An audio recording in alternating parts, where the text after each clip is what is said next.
Hello, dear students. Good morning, all of you. Let's start today's class. आज की class में हम हमारा जो इंग्लिश का पेपर है सेकेंड यूनिट का इसे हम सॉल्व करेंगे। ओके, इसमें हम देख लेते हैं कि हमने जो पेपर में क्वेश्चंस थे उसके आंसर चेक कर लेंगे कि इसमें कौन कौन सा आंसर आता है। ओके, तो इससे आपको भी अंडरस्टूड हो जाएगा कि आपने कैसा पेपर बनाया है और आपने किस क्वेश्चन का क्या आंसर आपने राइट किया है ना। आप मैच कर लीजिए, आपने जो भी जहाँ भी जिस भी नोटबुक में अपना क्वेश्चन पेपर सॉल्व किया था आप उससे मैच कर लीजिए कि आपने क्या आंसर राइट किया है। ओके, 20 जनवरी को आपका इंग्लिश का पेपर था और ये पेपर आपका 30 मार्क्स का था। कितने मार्क्स का था? 30 मार्क्स का था।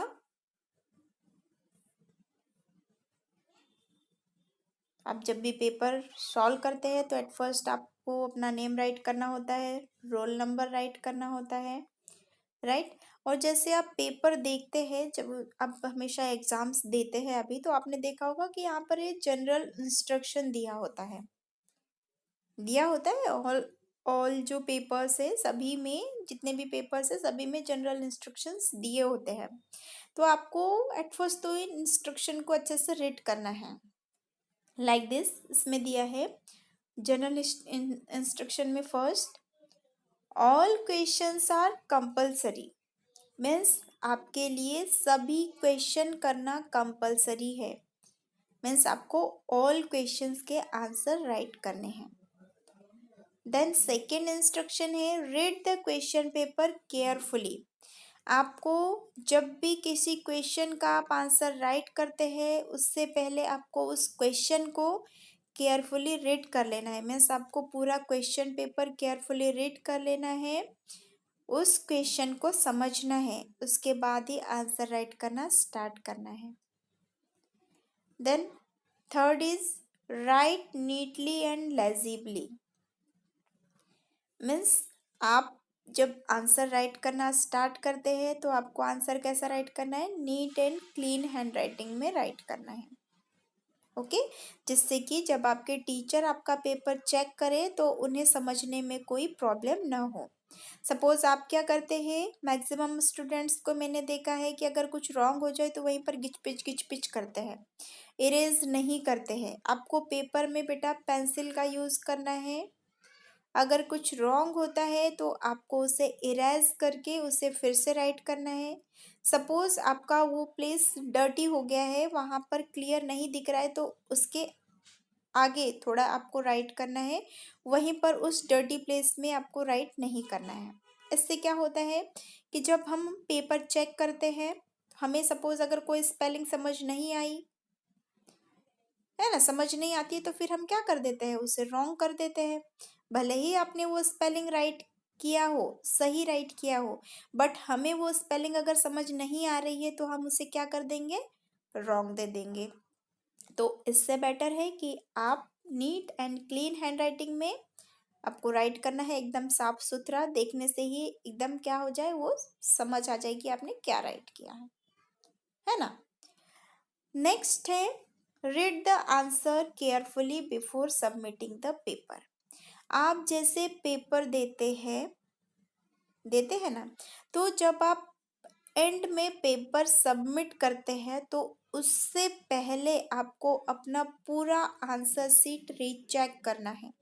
मीन्स फिर से उसे पूरा चेक करना है कि आपने हर क्वेश्चन मैच करना है कि आपने सभी क्वेश्चंस के आंसर राइट किया है कि नहीं किया है। और हो सके तो आपने जो भी क्वेश्चन राइट किया उसे एक बार फिर से उसका आंसर भी आपको चेक कर लेना है कि आपने राइट किया है या नहीं, है ना। तो ये कब करना है आपको? पेपर सबमिट करने से पहले। ये अभी के एग्ज़ाम के लिए नहीं है, ये आप जो भी एग्ज़ाम देते हैं, जैसी भी एग्ज़ाम देते हैं, आपको उसमें इन इंस्ट्रक्शन को फॉलो करना है कि आप जब भी जो है पेपर सबमिट करते हैं, आंसर शीट सबमिट करते हैं, तो उससे पहले आपको अपने उस आंसर शीट को वन टाइम रीचेक करके ही सबमिट करना चाहिए।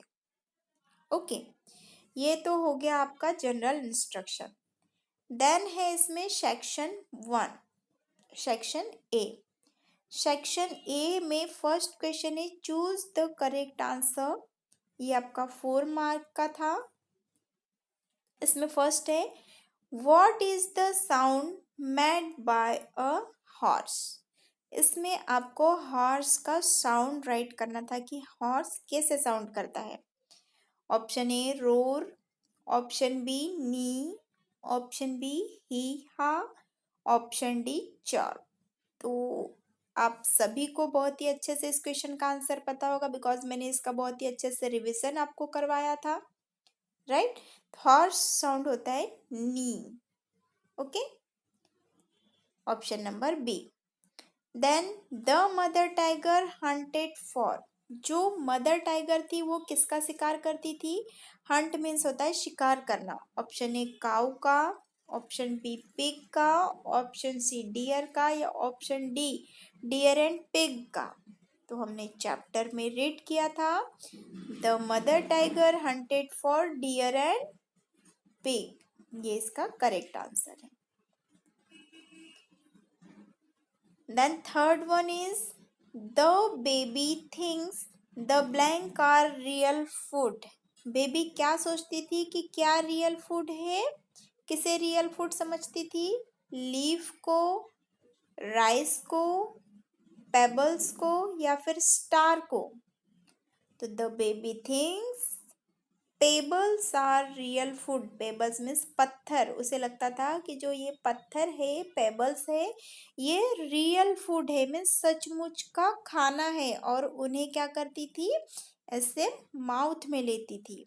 ऐसा जनरली आपने जो छोटे बेबी होते हैं उन्हें देखा होगा कि वो कोई भी चीज़ें क्या करते हैं, ऐसे माउथ में डालते हैं, है ना। बिकॉज वो कैसे होते हैं, एकदम इनोसेंट होते हैं, उन्हें बिल्कुल किसी चीज़ की समझ नहीं होती है। उन्हें लगता है कि हर चीज़ बस क्या है, खाने की ही है, तो वो हर चीज़ को ऐसे मुंह में ही डालते रहते हैं। तो वैसे ही सिली सिस्टर जो हमारा चैप्टर था उसमें भी बेबी क्या करती है, पेबल्स को रियल फूड समझ के उन्हें माउथ में डालती है। Then fourth question is the baby does not know the difference between the street light and the blank. जो बेबी थी वो किस में डिफरेंस नहीं समझती थी, स्ट्रीट लाइट और stars. Street light and stars में उसे बिल्कुल भी डिफरेंस नहीं समझता था। इसका आंसर राइट करेंगे स्टार्स। ओके, देन है question number 2, fill in the blanks with the help of box. With the help of box इसमें है ऑप्शन दिए थे आपके बॉक्स में, 3 मार्क्स का क्वेश्चन था ये। Furniture, cup, pen, python. Okay, a goat lives in a. Goat कहाँ रहती है, इसका आंसर रहेगा पेन। गोट एंड शीप जो है उनके रहने का जो प्लेस है उसे बोला जाता है pen. Okay, then second, a baby lion is called a. Baby lion को क्या बुलाया जाता है, cub. C U B cub. And third one is when the mother tiger roared all the animals were frightened. Means जब मदर टाइगर क्या करती थी, road करती थी, मीन्स गरजती थी, तो जो ऑल एनिमल्स है वो क्या हो जाते थे, फ्राइटन्ड हो जाते थे, मीन्स डर जाते थे। ओके, एक्स्ट्रा ऑप्शन दिया था मैंने इसमें, ब्लैंक्स 3 ही थे बट आपको ऑप्शन 4 दिए थे, आपको इसमें से एनी 3 चूज करने थे। Okay, then question number 3, answer in 1 word. First है we should always cross the road at the. अब आप सभी को रिमेम्बर होना चाहिए कि हमें ऑलवेज रोड क्रॉस कहाँ से करनी चाहिए। ये प्रीवियस जो हमारा सेमेस्टर 1 था उसमें भी हमारा जो लास्ट चैप्टर था द रोड, इसमें हमने रीड किया था कि we should always cross the road at the zebra crossing. इसका आंसर आएगा जेब्रा क्रॉसिंग। अब आपको जेब्रा क्रॉसिंग पता है कि जो रोड के बीच में जो वाइट कलर की स्ट्रिप्स बनी होती है रोड के बीच से, उसे बोला जाता है जेब्रा क्रॉसिंग। ओके, रोड पे वाइट कलर के सी स्ट्रिप्स बनी होती है, लाइनें बनी होती है, उसे बोला जाता है जेब्रा क्रॉसिंग। और जब भी हमें रोड क्रॉस करनी होती है तो हमें उसी जेब्रा क्रॉसिंग पर से रोड क्रॉस करना चाहिए। ओके, ये सेफ्टी रूल के अकॉर्डिंग, रोड सेफ्टी रूल में के अकॉर्डिंग है। Then second is what is a house made of snow called. जो हाउस स्नो से बना होता है, स्नो मीन्स बर्फ से बना होता है, उसे क्या बोला जाता है? इग्लू। क्या बोला जाता है इसे? Igloo. Then third one is it is also called the sheep of the desert. Sheep of the desert किस एनिमल को बोला जाता है? कैमल को। मैं ये क्वेश्चन भी आपको बहुत बार रिपीट करती रही हूँ चैप्टर के बीच में कि the sheep of the desert बोला जाता है कैमल को। शीप ऑफ द डेजर्ट, रेगिस्तान का जहाज, किसे बोला जाता है? कैमल को। Okay, and fourth one is a place where children studying. वो प्लेस का नेम राइट करना है जहाँ पर बच्चे स्टडी करते हैं। तो कहाँ पर स्टडी करते हैं? इसका करेक्ट ऑप्शन होगा स्कूल। स्कूल में ही पढ़ते हैं बच्चे। And fifth one is a place where aeroplanes take off and land. उस प्लेस का नेम राइट करना है जहाँ पर एरोप्लेन्स टेक ऑफ करते हैं। तो कहाँ टेक ऑफ करते हैं? एयरपोर्ट पर। तो यहाँ पर राइट करेंगे आप एयरपोर्ट। ओके, देन है आपका section B. Section B, and in section B question number 4, answer the following questions. ये आपका 8 मार्क्स का है, इसमें टोटल 4 क्वेश्चंस दिए हैं। First is why does the washerman bring donkeys? Why does the washerman bring donkeys? Means जो washerman है वो डोंकीज को क्यों लाता है? हमारा जो चैप्टर लास्ट वाला यूनिट था, इसमें यूनिट 6, इसमें हमने रीड किया था माय सिली सिस्टर में कि जो वॉशरमैन है, वॉशरमैन मीन्स धोबी, जो कपड़े धोता है ना, वो अपने साथ क्या लाता है? डोंकीज लाता है, गधा लाता है। तो वो डोंकी क्यों लाता है? डर्टी क्लॉथ्स कैरी करने के लिए लाता है, राइट।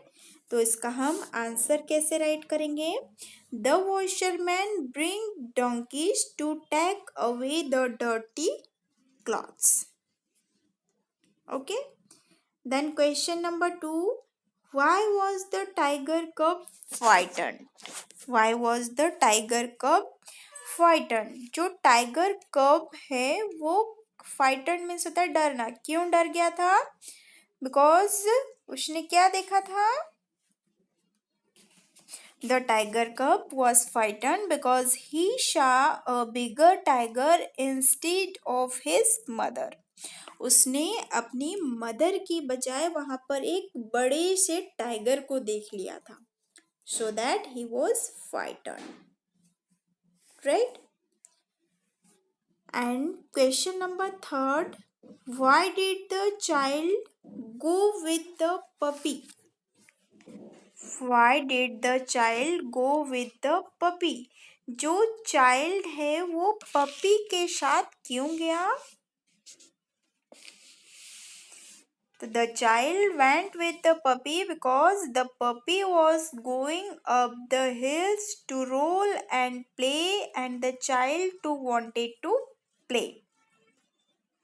आंसर होगा the child went with the puppy because the puppy was going up the hills to roll and play and the child too wanted to play. Means जो child है वो puppy के साथ गया क्योंकि जो पपी है वो कहाँ जा रहा था, हिल्स पर रोल एंड प्ले करने जा रहा था, और जो चाइल्ड है वह भी प्ले करना चाहता था, राइट ना। And next question is what is dusk and dawn. Dusk and dawn क्या है? तो ये हमारा जो चैप्टर यूनिट 6 है इसमें हमने रेड किया था। The dawn is the time when the first rays of sun touch the earth in the morning and dusk is the time when the sun sets and the night begins. Dawn means होता है first raise सन की जब अर्थ को touch करती है, तो वो जो टाइम होता है उसे बोला जाता है डॉन। एंड डस्क क्या होती है? जब सन सेट्स होने वाला होता है, मीन्स सूरज डूबने वाला होता है और नाइट स्टार्ट होने वाली होती है, रात होने वाली होती है, तो वो जो टाइम होता है उसे बोला जाता है डस्क। ओके, तो इस टाइप से आपको ये क्वेश्चन के आंसर राइट करने थे। देन क्वेश्चन नंबर 5 है right the names of the young ones of the animals and birds. Animals and birds के यंग वंस राइट करने थे। A baby sheep is called a, तो जो बेबी शीप होता है उसे बोला जाता है lamb. A baby ass is called a, तो जो बेबी एज है उसे बोला जाता है foal. A baby goat is called a kid, जो बेबी गोट होता है उसे बोला जाता है kid. And a baby duck is called a duckling.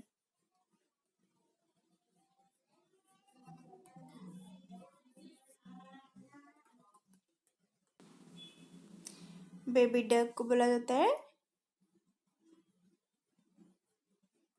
Duckling. Okay, baby sheep is called a lamb, a baby ass is called a foal, a baby goat is called a kid, and a baby duck is called a duckling.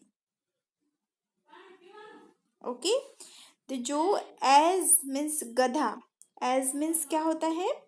गधा। And horse, ass and horse के baby को foal बोला जाता है।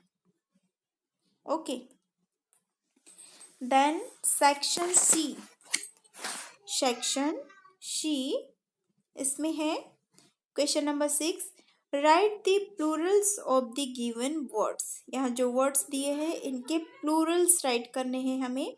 ये 3 marks का है and इसमें टोटल 6 वर्ड है। इन 6 वर्ड के प्लूरल फॉर्म राइट करने हैं, पर वर्ड हाफ मार्क्स। ओके, आधे नंबर का है ये। टूथ, टूथ का प्लूरल होगा टीथ। लीफ का लीव्स, लीफ का लीव्स। ब्रश का यहाँ राइट कर दे रही मैं, ब्रश का ब्रशेस। चाइल्ड का चिल्ड्रन।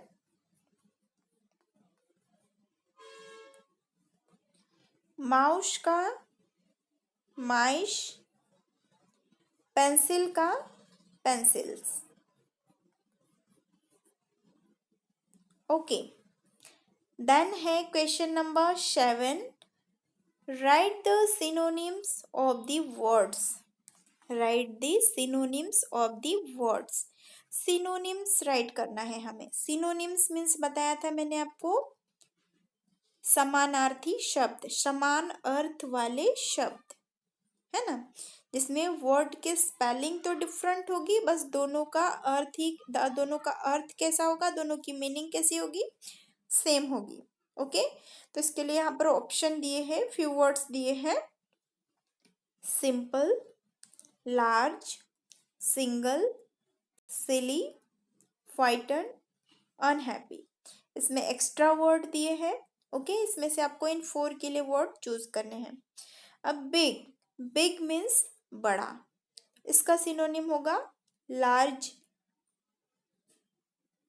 लार्ज मीन्स भी होता है बड़ा। देन फुलिश मीन्स मूर्ख एंड सिली, सिली मीन्स भी होता है मूर्ख।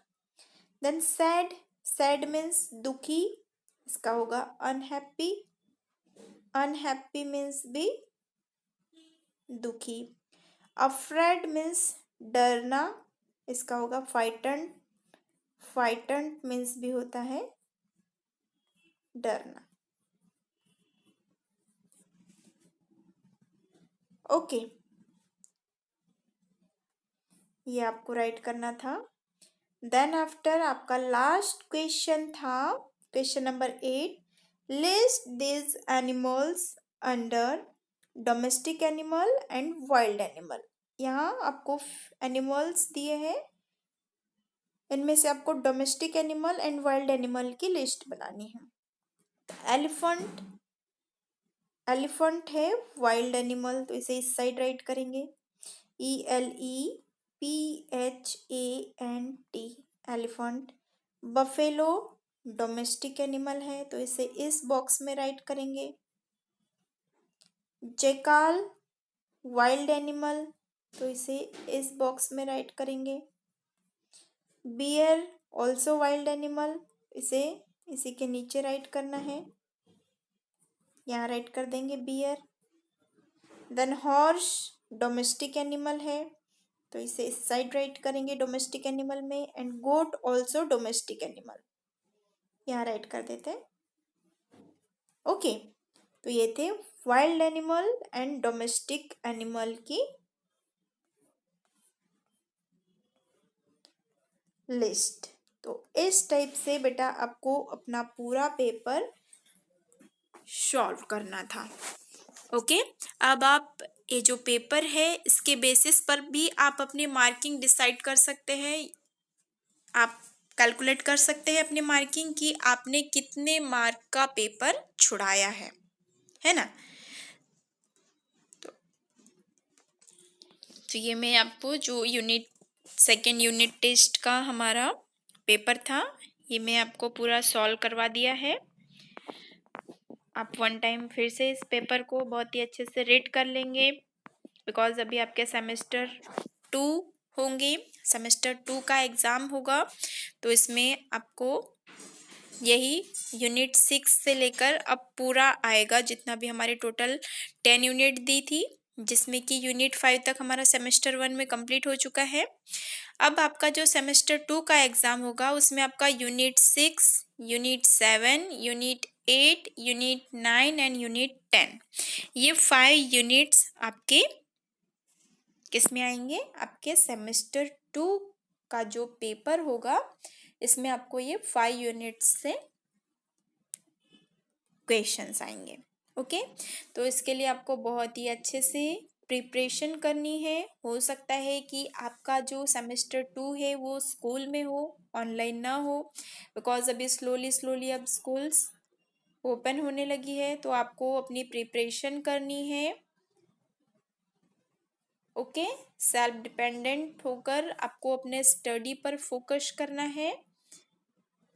टाइम टू टाइम अपना होमवर्क कंप्लीट करके उसे सेंड करना है, और राइटिंग वर्क के साथ साथ आपको क्वेश्चन आंसर मेमोराइज करने हैं, चैप्टर को अंडरस्टूड करना है। ओके, एवरीडे आपको क्लास अटेंड करनी है। ओके बेटा, so that is all for today. Thank you.